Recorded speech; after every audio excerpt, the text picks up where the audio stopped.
Emily stood frozen in the dark hallway of the quiet house in suburban Ohio, the soft light from the stair lamp shaking as much as her hands. Her heart beat so loud she was sure the walls could hear it. Daniel stood a few steps away from her, taller now, stronger now, but with the same eyes that once followed her everywhere when they were younger. Everyone had always called him her brother because their families were so close and they grew up together like one home. But they were never related. Never by blood, never by law, just two kids raised side by side. And that single word had always protected them from questions until tonight. Emily finally whispered what had lived inside her chest for years. Brother, our parents must not find out about this. I want to try again. The words left her mouth fast and shaky, like she was afraid the air would steal them back. Daniel felt the floor shift beneath him, his breath caught, and every locked emotion broke loose all at once. 5 years ago.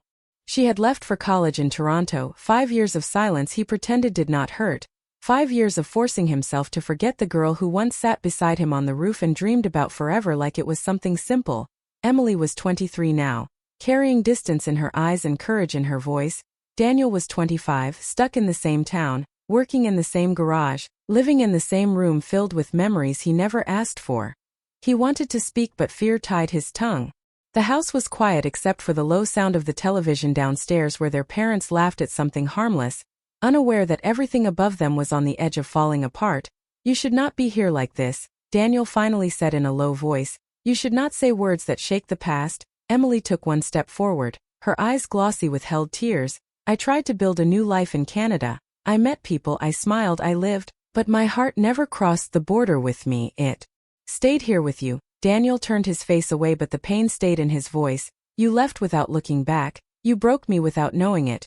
Every day I taught myself how not to think of you. Emily shook her head. You never stopped thinking of me, and I never stopped thinking of you either. The silence between them grew thick and electric.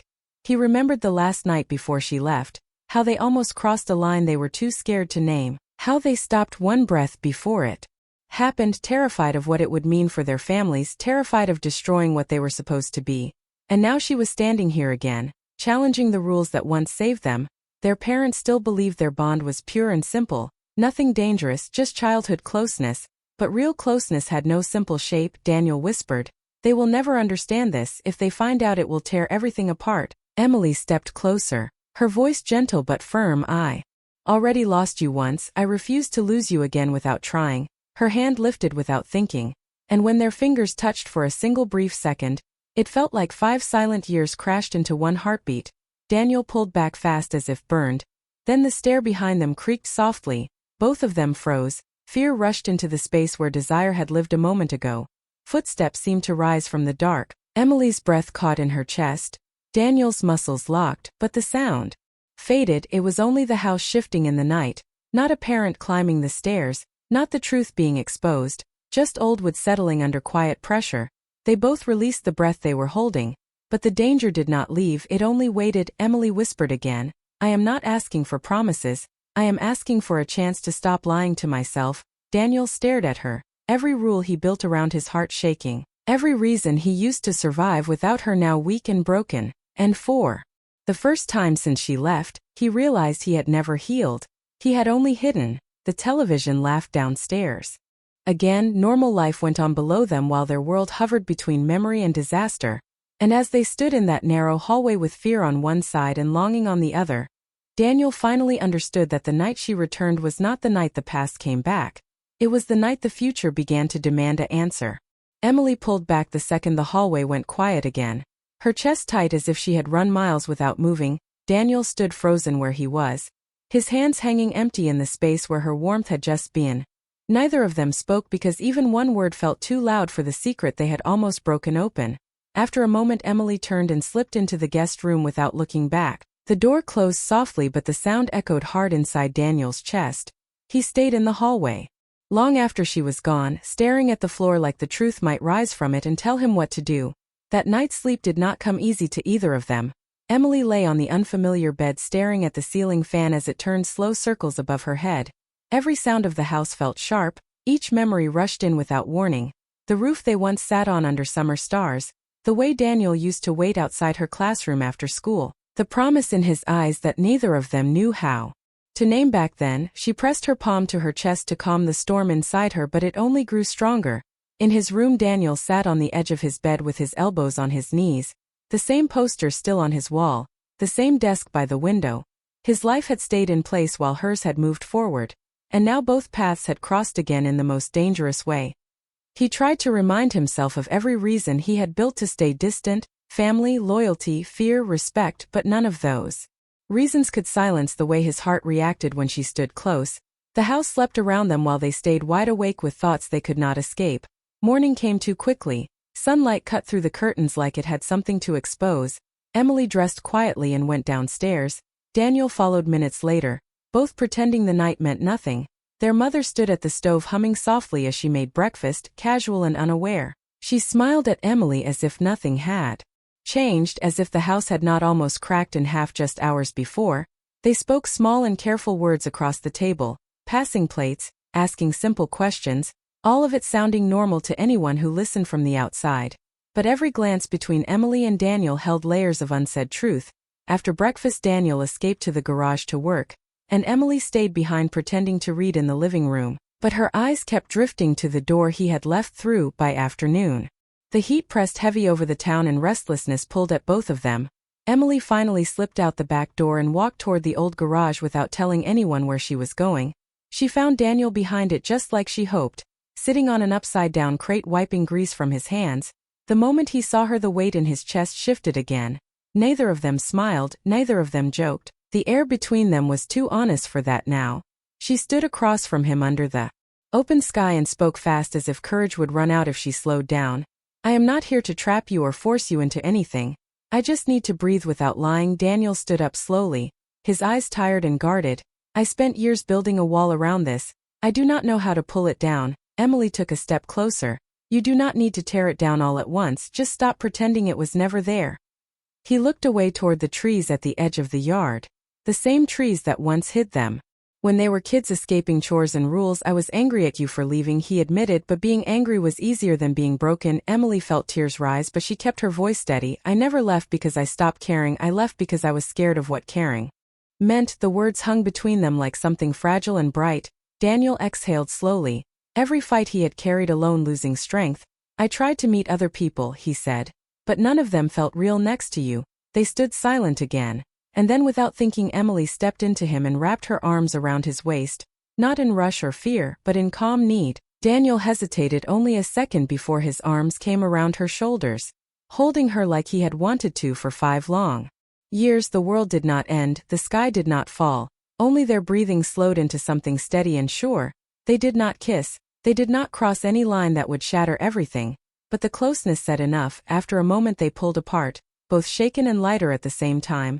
Daniel spoke first. "Tonight after dinner, meet me by the lake, the old one near the field. I want to talk where no walls are listening." Emily nodded without hesitation. Her heart raced at the idea, but she welcomed it. They separated again before anyone could see them, slipping back into their roles like nothing had changed. But change followed them quietly through the rest of the day. Evening came with soft clouds and the sound of crickets in the air. The house filled with normal sounds of life, plates in the sink, laughter from the living room, talk about work and neighbors. Emily watched the clock as minutes crawled forward. Daniel barely heard what his father said to him at the table. When the time finally came, Daniel slipped out quietly under the excuse of a late errand and headed toward the lake. The dirt road stretched ahead like a thin promise under the darkening sky. He did not know that at the same time Emily was standing by the back door pulling on a light jacket when she felt a presence behind her. She turned and saw Daniel's mother standing in the kitchen doorway watching her with eyes that held too much knowing. Emily froze. Her heart slammed against her ribs. Did she know already? Had something shown on her face? For a moment no one spoke. Then his mother said softly, "You spend a lot of time looking toward the garage nowadays." The words were gentle but they cut deep. Emily struggled for calm. "I guess old places bring back old memories." His mother nodded slowly. "Memories are powerful. Sometimes they wake things we think are sleeping," she said. Then she turned back to the sink as if the moment was over. But the weight stayed behind in the room long after. The water started running. Emily slipped out into the night, shaken and unsure if the secret was still hidden or already seen. At the same time Daniel reached the lake and stood by the shore alone, the water dark and still like a waiting answer.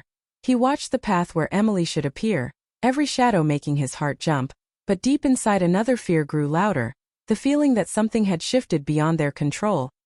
He had no idea that someone else had already seen them earlier that day behind the garage, no idea that eyes full of quiet worry had followed their movements, and as Emily walked toward him through the dark field guided only by distant moonlight, both of them believed they were still alone with the truth, unaware that the house they were trying to protect already carried the first crack of discovery.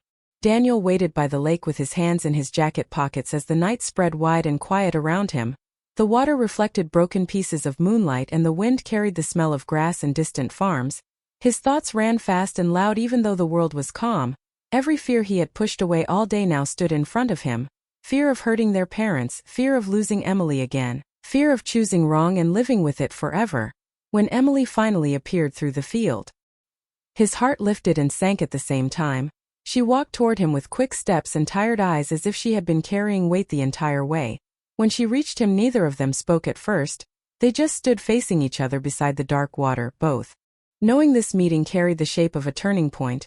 Daniel broke the silence first and said he felt like they had been rushing toward this talk since childhood without knowing it. Emily nodded and said every road she took somehow bent back to him no matter how far she went. They spoke fast to keep courage alive. Daniel admitted he had lived 5 years in pause mode waiting for a life that could not be named. Emily admitted she had searched every stranger for pieces of him. The truth came out without anger, without blame, only honesty drawn straight from the heart. Daniel told her he could not offer a future that would not break people they loved. Emily told him she could not pretend her feelings were smaller than they were. Both of them stood in the same pain from different sides. The lake felt large and silent, like it was listening. When Emily reached for his hand this time, Daniel did not pull away. They held each other gently as if holding something fragile that could crack. Under pressure, they did not make promises they could not keep. Instead, they promised to choose what hurt the least in the long run, even if it hurt the most right now. Daniel said if they kept moving forward in secret, it would turn love into fear and shame, and neither of them deserved that. Emily agreed with tears in her eyes and said love should feel open even when it ends. They leaned their foreheads together for a quiet moment and shared a last deep breath of what could have been then. Footsteps reached them from behind, and this time they were real.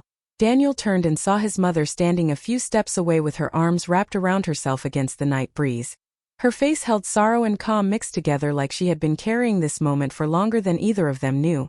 Emily's heart dropped and Daniel felt all strength leave his body at once. His mother spoke in a steady voice and said she had seen them behind the garage earlier that day and had been hoping. She was wrong about what it meant. She said she did not come to yell or to judge but to stop them before the damage grew too large to heal. Daniel stepped forward and said none of this was planned and that no one had been fooled into anything. His mother nodded and said feelings are rarely planned but choices always are. She looked at Emily with a tired kindness and said she saw a good heart trying to be brave in the wrong storm. Emily broke down then as every fear she held came pouring out. She said she never meant to hurt anyone and that loving Daniel felt like something that happened to her rather than something she chose. His mother listened without interrupting and then said softly that love does not become wrong because it is strong but because it is kept in shadows too long. The three of them stood together under the open sky with truth finally spoken aloud instead of whispered in halls. Daniel's mother told them she would speak to Emily's parents in the morning because secrets rot faster than wounds and healing could not begin in silence. Emily felt terror at the idea but also relief because the waiting was finally ending. They returned to the house together without touching, without hiding. The walk back felt longer than all the years before it. When they reached the door, Emily stopped and looked at Daniel one last time that night and whispered, "Thank you for loving me the right way even when it meant letting go." Daniel answered that loving her had been the truest thing in his life even if it could not stay. The next morning the truth spread through the house like slow thunder. Tears were shed. Voices were raised, anger came and faded, disappointment filled the rooms and then slowly understanding followed. Not full acceptance but enough to prevent lasting damage. Emily spent the next days in quiet distance giving everyone space to feel what they needed to feel. Daniel moved through the garage like a ghost as he faced the shape of a life he had to rebuild without her at the center. The night before Emily returned to Canada they met once more on the front porch where everything began, no secrets now, no fear of being seen. Only two people saying goodbye to the version of life they could not keep. Emily said she would carry him with her wherever she went but would not let the memory trap her. Daniel said he would finally step forward instead of standing still waiting for the past to return. They hugged long and slow with no rush and no regret left hidden. When her car pulled away at sunrise, Daniel stood until he could no longer see the road. Months passed and then years moved quietly forward. Emily built a new life in Toronto with steadier steps and a heart that learned how to open again without fear. Daniel grew into his own future with work that challenged him and a strength that no longer depended on what was lost. They did not speak often, but when they did, it was honest and warm, like two people who survived the same storm and learned how to walk again. Time softened the edges of the pain without erasing the meaning. One autumn, years later, they met again at a mutual wedding in a city neither of them lived in anymore. The room was full of light and laughter and second chances. When they saw each other across the crowd, they smiled without shock or fear, just recognition and quiet respect. They talked easily like old friends who understood the past without letting it control the present. When they parted that night, it felt clean and complete, both carrying gratitude instead of longing. And in that final moment, they understood the truth that once hurt too much to accept, that some love stories are not meant to be kept but meant to be lived through so that the people inside them can become who they were always meant to be.